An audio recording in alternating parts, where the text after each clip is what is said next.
গুৱাহাটীৰ ব্যস্ত পথ নিজক হেৰুৱাই ফুৰো।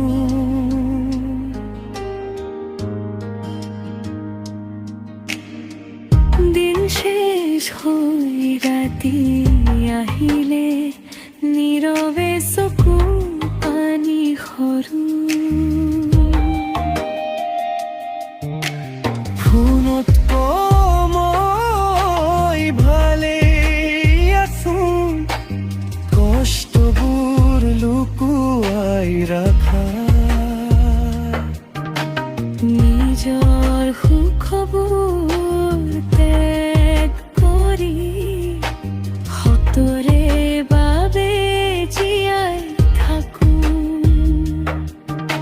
জীৱন যেন যুদ্ধ এখন, হাঁহিৰ আঁৰত বিষাদ।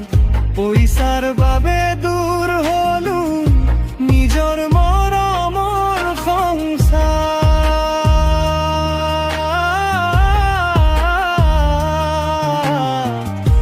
এতিয়া মাথো লাগে পইচা,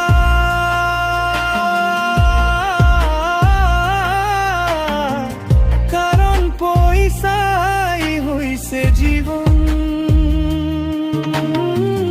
কষ্টবোৰ বুকুত লৈ হাঁহি থাকো প্ৰতিক্ষণ।